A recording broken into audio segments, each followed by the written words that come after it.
오늘 새벽 북한이 발사체 2발을 동해상으로 발사했습니다. 합참에 의하면 단거리 미사일로 보인다고 합니다. 지난 5월 이후 78일 만입니다. 발사 배경을 두고 여러 분석이 나오고 있습니다. 한편 러시아가 자국 군용기의 우리 영공 침범에 대해서 영공 침범이 아니라는 공식 입장을 내놓으며 한러 간의 진실 공방이 벌어지고 있습니다. 관련 내용들 이인배 협력안보연구원장 그리고 문성묵 한국국가전략연구원 통일전략센터장과 자세히 짚어보겠습니다. 예, 안녕하십니까? 어서 오세요. 안녕하십니까? 예. 자, 오늘 새벽 북한이 원산 일대에서 미사일이죠. 2발을 발사를 했습니다. 합참이 그 사실을 확인하고요. 어떤 미사일인지에 대한 이야기도 했습니다. 단거리 미사일로 추정됩니다. 430km고 고도도 50km 정도인데 물론 뒤에 발사한 미사일의 사거리는 좀 더 멀었다 이렇게까지 나온 것 같습니다. 지난 5월 달에 한 2번인가 2차례 발사했고 그때도 무슨 미사일 또 장사정포도 있었지만 미사일도 있지 않습니까?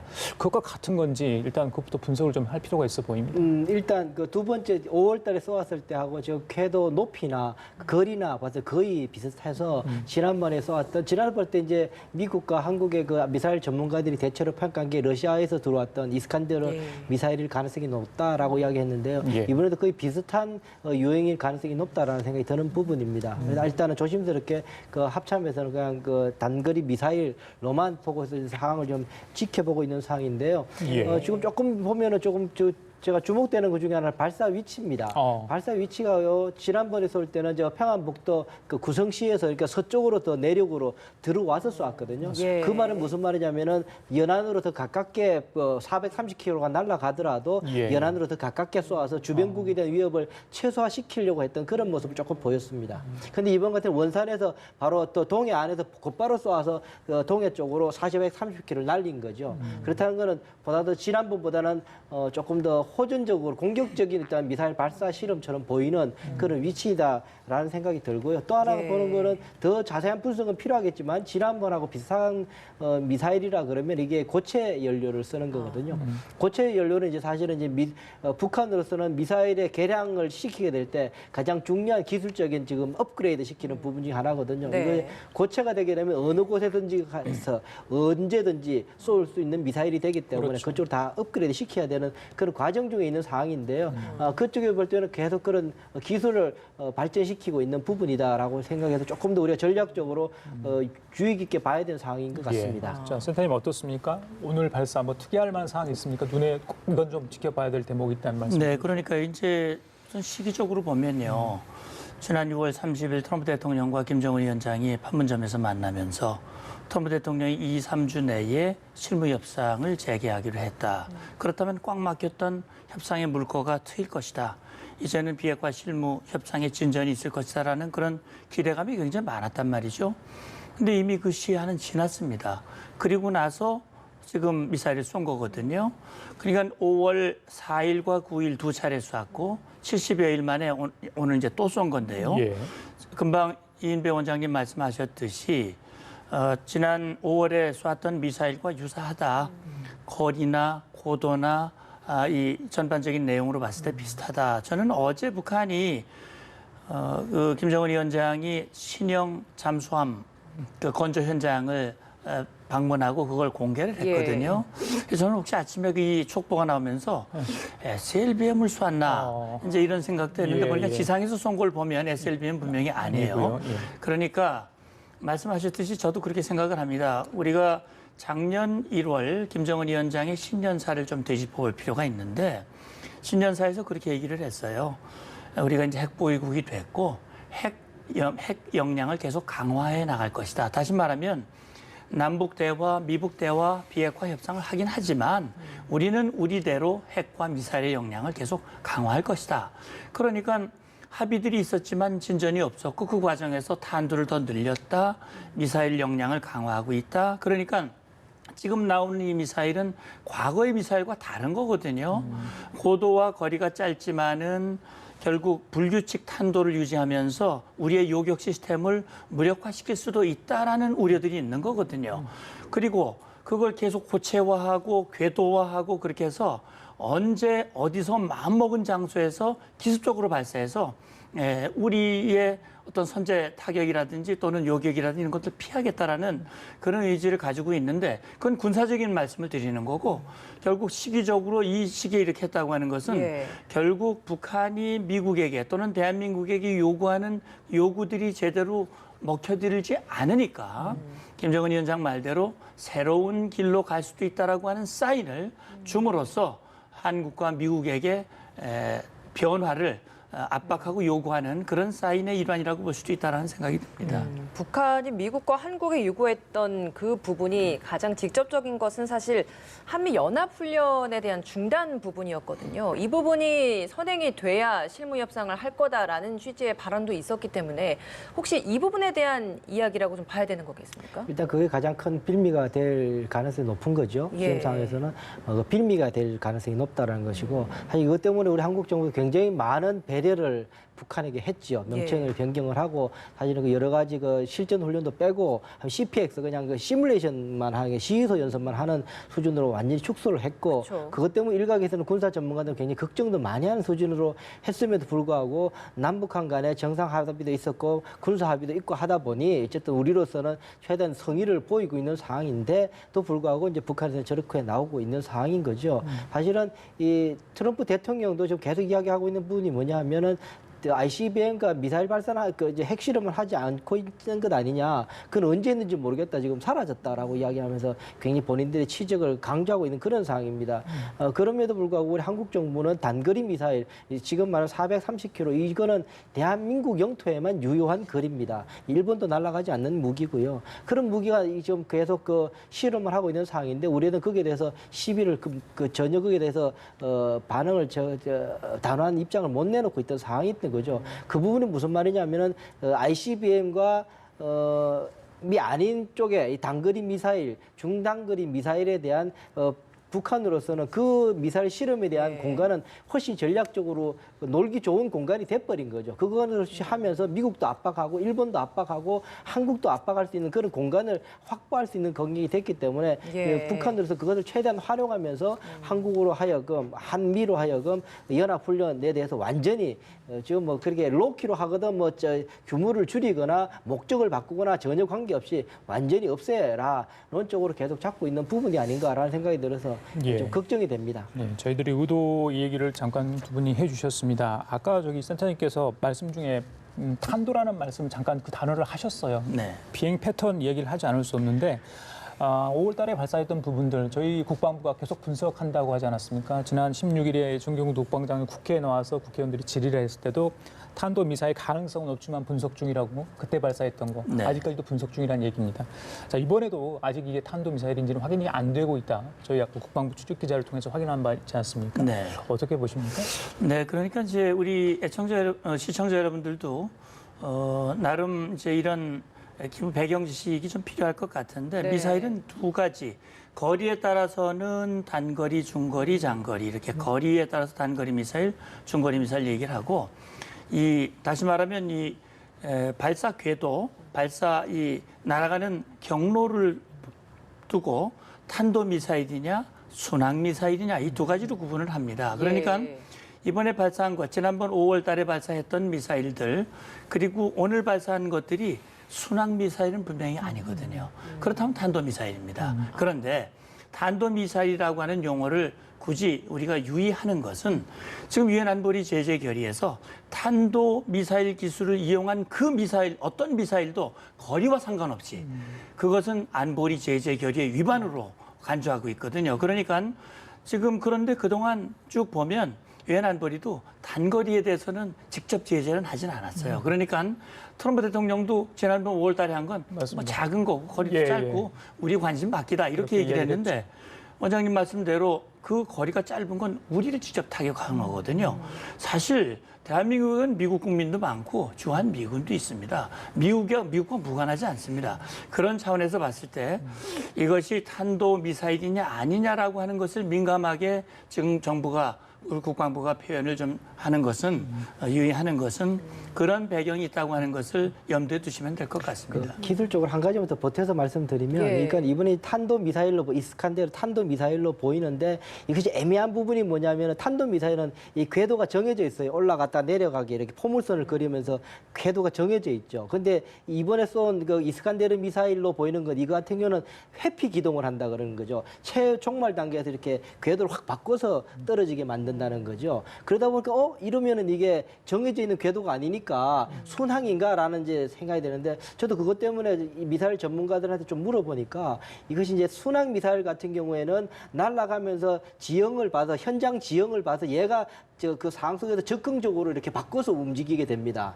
그런데 얘 같은 이 탄도 미사일 같은 회피 기동 어떻게 하냐면은 미리 어느 고도에 가면은 꼬리 날개를 뒤틀어서 그때 이렇게 확 이렇게 미리 그 프로그램이 돼 있는 상황에서 쏘게 되는 거죠. 그것까지 다 계산이 되어 있다는 거죠. 계산되어 있는 상황에서 이제 쏘아서 이제 이게 회피 기동을 하게 되기 때문에 여전히 탄도 미사일이 갖는 그 정해져 있는 궤도로 간다라고 볼 수 있는 부분인 거죠.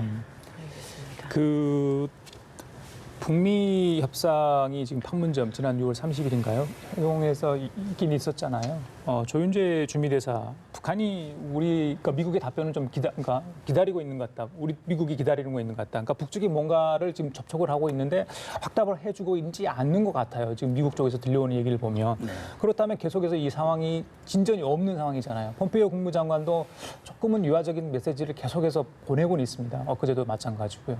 그렇다면 언제쯤 이게 북미 실무 협상이 과연 재개될 수 있을지.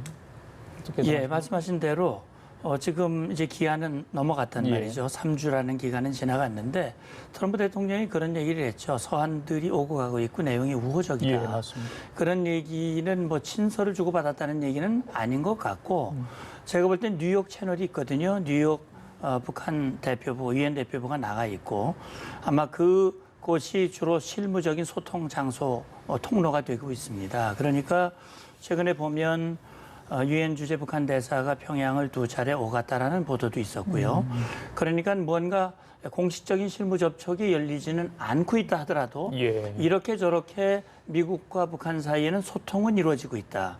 그런데 북한은 미국에게 변화를 요구하고 있죠. 북한이 원하는 새로운 접근법을 가지고 나와라라고 얘기를 하고 있고 폼페이오 장관도 얘기를 했지만 북한이 하노이에 들고 왔던 그런 거 말고 창의적인 해법을 예. 가지고 나와라. 뭔가 새로운 것을 가지고 나와야 된다라고 얘기를 하고 있기 때문에 지금 실무 접촉이 열리려면 실무 접촉에 가지고 나갈 양쪽의 안이 완성이 되고 그걸 가지고 이제 본격적으로 접촉을 해야 되는데 그 부분에서 아직 좀 검토와 조율이 덜 끝났을 수 있고 그렇기 때문에 실무 협상 날짜가 안 잡혀지고 밖에서는 북한이 이제 미국을 향한 군사 행동을 통한 압박. 그런 것들이 이어지고 있다고 봐야 되겠지요. 그러면 네, 말씀하시죠. 지난해 10월이었죠. 폼페이오 국무장관이 이제 4번째 평양을 방문해서 김정은을 만나게 됩니다. 뭐 중간에 취소도 하고 하면서 이제 10월달에 만나게 되는데 그때 만나서 김정은 위원장을 만나서 확답을 받은 게 뭐냐면 실무회담을 한다. 그래서 이제 영어로 표현해서 김정은 위원장이 실무회담을 지시했다라는 이제 명령이 이렇게 나오거든요. 그렇게 했음에도 계속 못했죠. 김정은 위원장이 1호 지시를 내렸음에도 불구하고 안 한 거거든요. 사실은 그러면은 사실은 그 최선이든 이 사람이 안 한 게 아니라 김정은 위원장이 뭐 일단은 그 하지 말아라고 이야기해서 가능성이 높죠. 1호 지시를 안 하면 그건 큰일 예. 나는 거니까 그랬던 상황이었는데 이번에 다시 판문점 회의하면서 다시 한번 이번에는 폼페이오 국무장관이 아니라 트럼프 대통령이 직접 나서가지고 실무회담을 이제 둘이를 앉혀놓고 양쪽에 폼페이오하고 이용하고 앉혀놓고 이제 협상을 하라. 그래서 사람들까지 이제 명단까지도 하자라고 이야기했는데요. 아직도 안 되고 있는 거죠. 사실은 북한으로서는 아직도 오늘 이렇게 미사일 발사 실험이나 지금 SLBM이 가능한 잠수함 그걸 보여주거나 하면서 하는 모습들을 보게 되면 여전히 북한으로서는 탑다운 방식을 그 생각을 가지고 있어서 실무 협상을 하게 되면 차곡차곡 다 맞춰야 됩니다. 그야말로 핵을 포기하는 것에 대한 그 개념화부터 뭐 너무 이제 익히 들으셔서 국민들 잘 아시겠지만 개념화부터 다 차곡차곡 합을 맞춰야 됩니다. 그걸 맞추고 나서 나서 합의를 만약에 대통령 간에 김정은 위원장과 트럼프 대통령이 합의를 하고 나면 굉장히 이 북한으로서는 회피하기 어려운 상황이 될 텐데 그건 아직까지 여전히 북한으로서는 결단을 못하고 있는 것 아닌가. 그렇다면 탑다운 방식으로 여전히 지금까지 두 번을 통해서 했던 방식을 통해서 트럼프 대통령과의 만남을 좀 유지하려고 실무회담은 계속 좀 뒤로 미루고 있는 것 아닌가라는 생각이 드는 부분입니다. 알겠습니다. 어쨌든 8월 한미 연합훈련이 끝나고 나야지 새로운 모멘텀이 생기거나 할 가능성은 있겠다라는 생각이 듭니다. 어쨌든 탑다운을 하더라도 사실 뭐 고위급 협상이나 실무 협상에 몇 있어야 번의 되죠. 교류는 있어야 이런 그렇죠. 정상 간의 만남이 가능할 맞습니다. 텐데 아직까지 한 번도 진행되지 않고 네. 있는 부분이 네. 문제인 것 같은데 지금 협상 대표도 사실은 북한으로서는 정확하게 나와 있질 않아요. 뭐 하여튼 최선희가 협상 대표가 될지 김명길이라는 사람이 예. 협상 대표가 될지 최선희는 뒤로 빠지고 그냥 김명길과 기타 사람들이 대표가 될지 예. 사실 그 명확하지 않아요. 지금 뭐 앞으로 나와 있는 사람 부각되고 있는 사람 이용우 외무상 빠지고 최선희와 김명길 이 사람들이 이렇게 좀 두각되고 있는 상황이긴 한데 그것이 실제로 테이블에 누가 앉을지도 명확하게 미국하고 지금 교환돼 있지 않은 상태입니다. 그래서 예. 꽤나 지금 정리할 게 많은 상황이죠. 아직도 정리되지 않은 게 너무 많다라는 거네요. 근데 예. ARF 그 외교장관 회담에 있어서도 리용호 외무상이 불참한다고 통보를 해왔잖아요. 네. 근데 여기에 사실 불참하는 게 굉장히 이례적인 상황이라고 하던데 그럼요. 이건 또 저희가 어떻게 해석을 해야 되는 북한이 사실 국제적으로 고립이 돼 있고 국제 여러 가지 안보 관련 회의에 참여하는 그런 회의가 많지 않아요. 북한이 정례적으로 그래도 참여해왔던 회의는 UN, 그다음에 ARF, 아시아 안보협력회의거든요. ARF라고 하는 장을 통해서 북한이 자기들의 요구의 정당성을 선전하고 하는 그런 장으로 그동안 적극 활용을 해왔어요. 그런데 그래서 이제 저는 그렇게 생각을 했었죠. 실무협상이 만약에 2, 3주 안에 열린다면 거기서 어느 정도 접점이 이루어지고 그러면 고위급이 자연스럽게 ARF에서 만나서 또 조율을 하고 폼페이오 장관과 이렇게 고위급에서 조율을 하고 그 조율된 내용을 또 실무협상 몇 번 하고 또 고위급 만나고 그러면 정상회담으로 갈 수도 있겠다. 김정은 위원장이 연말이라고 하는 시간을 얘기를 해놓았기 때문에 시간이 많지 않다. 그런 생각을 했는데 지금 리용호 외무상이 불참을 하겠다 그런 거거든요. 이례적입니다. 무슨 이유인지 정확히 알 수는 없지만 가게 되면 폼페이오를 만나야 되는데 폼페이오를 지금 만나서 할 얘기가 별로 없다. 이게 뭐냐 하면 결국 말씀하신 대로 탑다운 방식을 더 선호하기도 하고 저는 근본적으로 북한이 비핵화를 미국이 원하는 국제사회가 원하는 유엔 안보리 결의에 명시되어 있는 CVID 완전하게 검증되고 되돌이킬 수 없는 그런 비핵화의 의지와 지금 준비가 돼 있지 않다. 그렇기 때문에 미국이 그 협상안을 들고 나오라고 하는데 그 협상안 들고 갈 수가 없고 북한이 원하는 대로 단계적 동시적 조치 방안 다시 말하면 하노이에서 주장했던 그 안도 굉장히 큰 양보안이었기 때문에 그 이상은 기대하지 말라고 그랬는데 그걸 가지고 나와봐야 실무협상이 깨질 건 분명한데 그러니까 지금 협상이 열리더라도 자기들이 원하는 걸 얻기가 어렵다고 하는 판단이 김정은으로 하여금 지금 실무협상에 선뜻 응하기가 어려운 그런 상황이 아닐까. 그러다 보니까 리용호의 ARF 참여도 좀 어려워진 것이 아닌가라는 그런 추정을 해봅니다. 알겠습니다. 자, 지금부터는 지난 23일에 있었던 러시아 군용기의 우리 독도 영공 침범 얘기 좀 하겠습니다. 침범한 게 분명한데요. 그렇죠? 분명한데 러시아 국방부, 그러니까 러시아 공식 당국이죠. 이걸 부인을 하고 있습니다. 글쎄요. 우리 정부 청와대 강력하게 또 거기에 대한 반박을 하고 있는 상황인데 진실 공방이라고 하기에는 너무 저희들이 받아들일 수 없는 그런 얘기를 하고 있습니다. 적반하장식인데 어떻게 보고 계십니까? 러시아에도 처음에 무관이 나와서는 이게 사실 오작동에 의해서 침범했다. 사실 원래 계획이 없던 쪽으로 경로를 이탈해서 가는 바람에 그렇게 됐다라고 해서 그래 사의를 표했다는 이야기가 들어와서 그걸 가지고 이제 이 청와대에서 그걸 브리핑을 했었죠.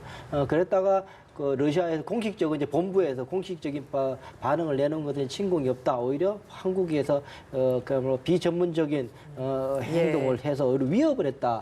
또 하나 이런 일이 또 발생하면 우리도 대응 조치를 하겠다라고 오히려 더 강하게 이야기를 하는 그런 상황이 됐습니다. 우선 이번에는 이거는 영공을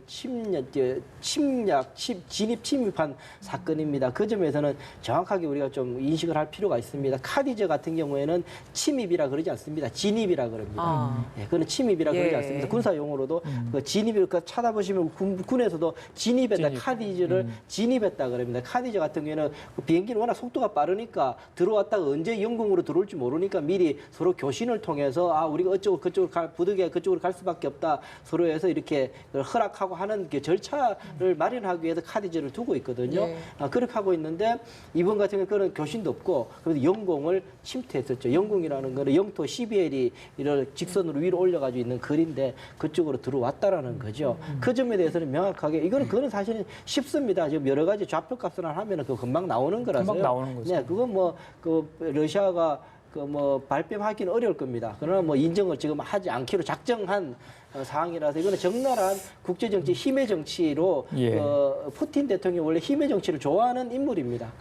그런 인물이기 때문에 힘의 정치로 이제 한국을 찍어 누르겠다라는 입장이 보이는 부분이라서 이 부분에 대해서는 우리도 전략적으로 여러 가지 좀 판단을 해야 되는 그런 상황에 와 있다라는 생각이 듭니다. 예, 러시아 무관은 기계 오작동이었다라고 이야기를 했는데 국방부에서는 영공 침범이 아니다라고 하는 러시아 내에서도 이렇게 서로의 주장이 엇갈리는 이 부분은 어떻게 해석을 해야 되는 겁니까? 저도 그 부분이 이제 납득이 안 가거든요.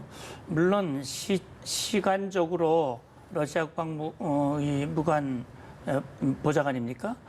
차석 무관이죠. 차석 무관이죠. 뭐 용어가 그런데 이 차석 무관이 그런 언급을 한 시기, 그다음에 우리 국방부로 공식 입장을 전한 시기와 시차가 좀 있을 수 있습니다. 그러니까 러시아 무관이 러시아 국방부의 공식 입장을 받기 전에 뭐 임의로 얘기한 것인지 아니면 러시아 국방부가 초기에는 이렇게 대응하라고 지침을 주었다가 보니까 그건 아닌 것 같아서 입장을 바꾼 것인지 이건 정확히 알 수는 없습니다만 네. 결국 영공을 침범했다라고 하는 것을 인정하는 순간이 역사적으로 처음 있는 일이거든요. 그건 있을 수가 없는 거 아닙니까?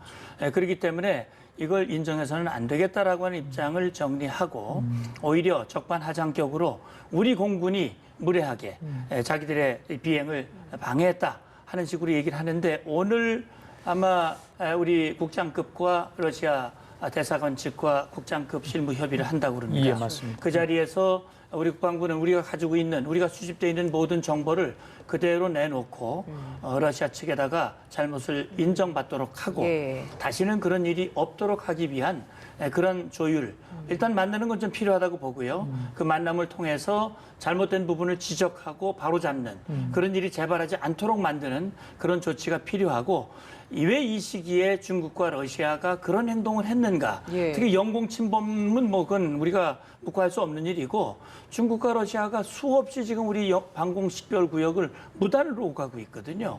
이걸 막아내야 됩니다. 그런데 말씀하신 대로 힘의 논리를 가지고 자기들의 행동을 정당화시키고 우리가 얘기하는 거를 묵살하고 있단 말이죠. 예. 그 부분에 대한 근본적인 대책이 지금 필요한 상황이라고 봅니다. 그 러시아 A-50인가요? 네. 저기 뭐 통제기. 네. 이거 뭐 정찰기일 텐데 그렇죠. 이게 뭐 기계 오작동이 일으킬 가능성은 거의 뭐 없다 이렇게 군사 전문가들은 얘기하던데요. 그러니까 얘기 안 되는 거 아닙니까? 첨단 그 항공기죠, 군용기죠. 사실은 그것은 통제기입니다. 그러니까는 그 AWACS 저기 경보기라는 것이 무슨 일을 하냐면 이게 뜨고 다니면서 지상과 상공에 있는 모든 그 레이더 장비들, 그 교신들을 다 체크를 해가지고 적이 어떻게 교신을 하고 어떤 작전 사항을 짰는가 다 판단을 하고 그것을 지시를 내려주는 거예요. 다른 우리 그 자국의 전투기관 지시를 내려가지고 얘네들이 어떻게 움직일까를 다시 전략 판단을 해주는 게 예. 저기 경보 통제기라는 겁니다. 예. 그러니까 가장 첨단이고 그러니까는 저게 떠가지고 우리 독도 상공을 나르게 될 때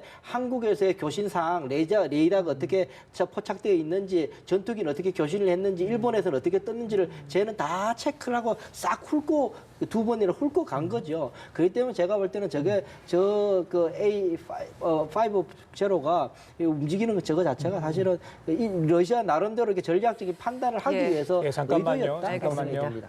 자, 국방부가 오늘 아까 우리 신센터에 말씀한 것처럼 한국과 러시아가 국장급 실무 협의를 개최를 하는데요. 지금 현장 화면 잠깐 보시겠습니다. 네. 자, 양국 실무 협의, 우리 국방부 국장급 당국자, 주한 러시아 쪽에서는 대사관 관계자들이 좀 참석한 것 같습니다. 아까 전에 잠깐 얼굴이 비쳤는데요. 다시 한번 보실까요? 예. 네, 지금 국방부 모습인데요. 지금 그러니까 주한 러시아 대사관의 차석 보관, 지난번에 그 발언을 했던 사람으로 저희들이 그 얼굴이 다시 익숙한데요.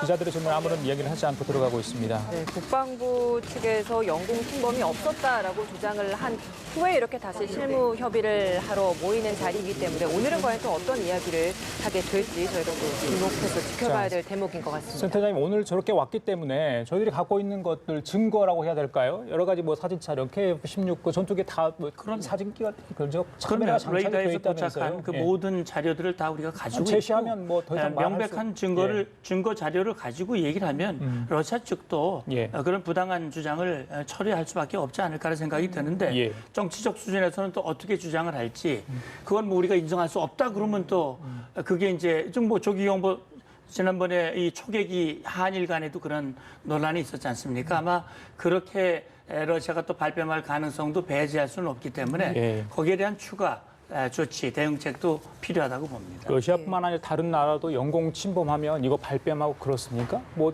인정을 하지 않는다면서요? 그렇죠. 사실은 이제 군용기입니다. 군용기가 이제 영공을 침입했을 경우에 예. 공이란 말, 공격한다는 게 공이란 말은 조금 조심스럽고 그 침입했을 경우에 사실은 그렇게 그걸 인정하지는 않죠. 사실은 인정하는 것 자체가 군사적으로 굉장히 큰 도발 행위가 되기 때문에 예. 그걸 인정하지 않는 것은 사실입니다만 우리가 근거 자료가 있으니까 그걸 가지고 실무 협상을 하고 그걸 국제적인 여론화도 시킬 필요가 있을 겁니다. 유엔이나 이카오에 대해서 저 비행 정보 자료를 예. 돌려서 관심 가진 부분은 방금 기자들 질문했지만 도발 여부, 도발로 규정할 수 있느냐 행위라는 얘기를 좀 강조했던 것 같아요. 예, 탄도미사일 물론 얘기도 나왔습니다만 어떻게 보십니까? 긴장 완화에 도움이 되지 않는다 그러잖아요. 사실은 긴장 완화에 도움이 안 되는 것이 아니라 대한민국의 위협이니까 위협을 중단하라고 하는 게 더 맞았겠죠. 그런데 긴장 완화라면 너무 긍정적인 표현으로 이거 해서 그렇다면 사실 긴장 완화에 도움이 안 된다는 거는 도움은 안 되죠. 긴장 완화 자체 그냥 뭐 더 악화되지 않는다는 이야기도 들을 수도 있는 그 부분이거든요. 그래서 조금 더 이번에는 조금 더 적극적인 또 발언을 했으면 좋지 않을까라는 생각이 드는 부분이고 원래 2017년에 우리 정부 들어섰을 때 북한에서 이 탄도미사일을 발사를 하게 되면 우리가 대응 사격을 했었죠. 하면서 계속 그 위협에 대한 상응 조치를 하면서 그걸 상쇄시켜 나가서 우리의 위협에 대한 대응 능력을 보여주기도 했거든요. 그걸 이제 지금은 안 하고 있는 상황이죠. 북한이 하게 되면 했으니까 우리가 먼저 한 것도 아니고 북한이 저런 식으로 두 번씩이나 했으면 우리도 거기에 대한 상응 조치쯤은 우리가 좀 고민해 볼 때가 되지 않았는가라는 생각도 좀 해보게 됩니다. 예, 그러니까 해상에서 포병 사격조차도 금지한 9.19 군사합의가 있는데 포병 사격 훈련 금지 정도가 아니고 이 미사일을 발사했단 말이죠. 이건 명백히 긴장 완화에 도움이 안 되는 게 아니라 긴장을 고조시키는 그런 행위거든요. 그리고 작년에 우리 특사가 평양에 갔을 때 북한은 그렇게 얘기했습니다. 대화가 진행되는 동안은 미사일도 안 쏘고 핵실험도 안 하겠다. 이런 모라토리움 선언을 했기 때문에 예. 그 합의와 다른 얘기거든요. 그런 부분에서 우리 대변인이 강하게 얘기하지 못하는 부분은 이해를 하겠습니다. 그러나 북한이 정말 대화를 비핵화를 할 의지가 있다면 이런 행동을 계속하는 건 정말 바람직하지 않지요. 예. 이렇게 북한이 오늘 오전에 또 미사일을 발사했고 그리고 뭐 경제, 안보 모든 분야에서 지금 다 동북아 전체에서 좀 위협을 받고 있는 이런 상황입니다. 우리 정부가 대단한 외교력 그리고 국방력을 좀 과시해야 될 시기가 아닐까 싶은데 어떤 전략이 좀 필요하다 보십니까? 예, 그래서 저는 어제 이제 볼턴 보좌관이 다녀갔거든요. 한미 동맹을 재확인하고 또 공조와 협력, 이 연합, 억제 이런 것들을 이제 확인하고 점검한 그런 계기가 됐고 또 볼턴 보좌관도 생산적인 협의가 있었다고 그랬습니다. 결국 이제 한일 갈등 이런 것들을 풀어나가는 것이 당면한 과제고요. 중국과 러시아 이런 행동은 반복될 가능성이 높습니다. 예. 결국 한미일 안보 협력을 강화하고 그 기초는 물론 한미 동맹이 돼야 되겠죠. 그러니까 북한 비핵화를 위해서 우리가 연합연습 조정, 축소 이렇게 하고 있지만 지금 비핵화의 진전이 한 걸음도 안 나가고 있기 때문에 안보는 안보대로 튼튼히 하는 노력을 하면서 또 외교, 협상을 통해서 할 수 있는 일들을 또 찾아가는 그런 그런 지혜와 노력이 함께 있어야 되는 그런 시기가 아닌가 생각합니다. 원장님도 짧게 좀 말씀해 네, 주시죠. 사실은 이번에 이 청와대 대응이 조금 좀 걱정되는 부분이 있었는데요. 왜냐하면 이번에 사실은 간단하게 30분 동안에 대한민국 해상 공해에서의 영해에서의 그냥 비행기들 간의 그런 인적척발의 위기로만 볼 수 있는 것이 아니라 이것이 갖는 여러 가지 전략적 함의가 있었죠. 한일 간의 갈등 구도, 그리고 인도 태평양, 미국, 일본, 호주, 인도로 이어지는 미국의 대전략 속에 한국의 위치, 여러 가지 전략적으로 판단을 해서 이 러시아를 과연 어떻게 다룰 것인가를 좀 판단을 했어야 되거든요. 그러려고 그러면은 외교부와 국방부와 통일부와 이 국정원의 정보 취합해서 좀 해서 조금 전략적인 판단을 이후에 이 입장이 발표가 됐어야 될 부분인데 예. 조금 그거 없이 너무 워낙 일본하고의 이게 전선이 좀 집중돼 있다 보니까 나머지 전선들을 흐트리지 않으려고 조금 러시아와의 갈등 구조를 좀 약화시키려고 그랬던 것 아닌가라는 예. 생각이 드는데 조금 저는 전략적으로 미스가 아니었는가 생각이 듭니다. 조금 더 지금 다시라도 지금 외교 전략적 차원에서 안보 예. 전략을 다시 한번 가다듬을 필요가 있는 상황이다 생각이 듭니다. 예, 알겠습니다. 지금까지 이인배 협력안보연구원장, 문성목 한국국가전략연구원 통일전략센터장이었습니다. 말씀 감사합니다. 고맙습니다. 감사합니다.